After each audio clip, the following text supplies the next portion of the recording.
अस्सलाम वालेकुम दोस्तों, क्या हाल है। उम्मीद करता हूँ कि आप खैरियत से होंगे। आप देख रहे हैं भाई साडा अपना व्लॉग चैनल। तो अज मैं तेनों अपने एक दोस्त नाल मिलावां दा कि बड़ा वड्डा कीम है, तो वह मैंने नुस्खे दस्से कि अपनी मैदाना ताकत में किवें इजाफा हो सके। अगर तुम्हें वीडियो अच्छी लगे तो चैनल सब्सक्राइब कर देना और घंटी के बैल बजा देना।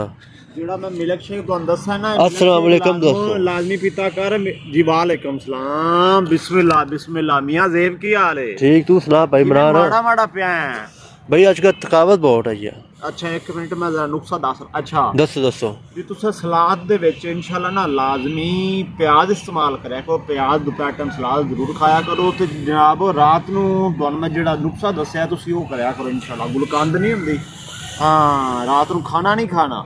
ਗੁਲਕੰਦ ਖਾ ਕੇ ਤੇ ਇੱਕ ਦੁੱਧ ਦਾ ਪਿਆਲਾ ਨੀਮ ਗਰਮ ਤੋਂ ਪੀਣਾ ਹੈ ਤੇ ਇਨਸ਼ਾਅੱਲਾ ਠੀਕ ਹੋ ਜਾਂਦਾ। ਤੰਦਰੁਸਤ ਘੋੜਾ ਸਰਵਿਸ ਹੋ ਜਾਂਦਾ। ਇਹ ਕਿਹੜੀ ਗੱਲ ਹੈ।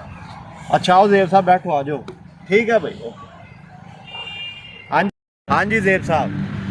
भाई इमरान अजकल बहुत थकावट रहती है तो पट्ठियां में छिक बहुत है, तो कोई जो नुस्खा दस कि मेरा जिसम मजबूत बन जाए तो ताकत में इजाफा हो जाए। जी ये तो मसला ही कोई नहीं जनाब। 2 महीने पहले तुम बुखार होया सी? हाँ जी होया सी। ठीक होगा ये ना जनाब। बुखार होया सी टाइफाइड? हाँ जी बिल्कुल टाइफाइड होया सी ना? हाँ जी।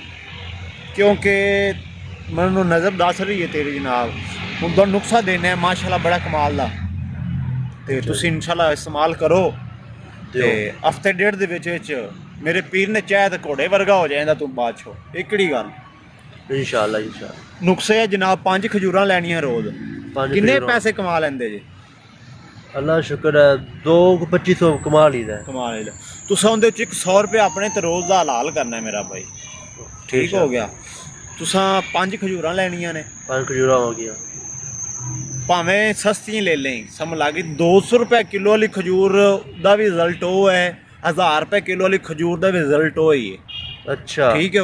भावें फेरी वाले को ले लें खजूरां, वो मसला नहीं था। किलो खजूरां ले लें। किलो उहदे च काका रोज़ दे 5 खजूरां कढ़नियां ने।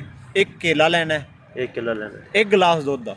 चीनी नहीं पानी इंदे च। रोज़ मिल्क शेक बना के खाली नरीनिया खाली पेट जनाब इन लो।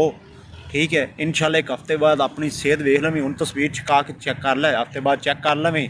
जे माशाअल्लाह रंग तेरा सूहा लाल ना होवे, कोई थकावट नहीं, कोई पट्ठियां जोड़ ना दर्द करे, तो फिर भरा इमरान नूं याद करी। ठीक हो गया। ओके फिर अल्लाह हाफिज़। मैं ज़रा जाना है जल्दी से। अल्लाह हाफिज़। बड़ा शुक्रिया तेरा यार नुस्खा देने से। ठीक हो।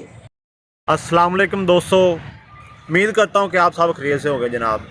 अगर साडी वीडियो तुहानू अच्छी लगी हो जनाब, लाइक करो और सब्सक्राइब करो ताकि साडी हर आने वाली नई वीडियो तुहाडे तक पहुँच सके जनाब। साडे चैनल का नाम है भाई साडा अपना व्लॉग चैनल। तुहाडे दोस्तां दी भरावां दे तावन नाल असीं चलांगे इंशाल्लाह, और कोई नए तो नए नुस्खे इंशाल्लाह तुहानू देंदे रहांगे। अल्लाह हाफिज़।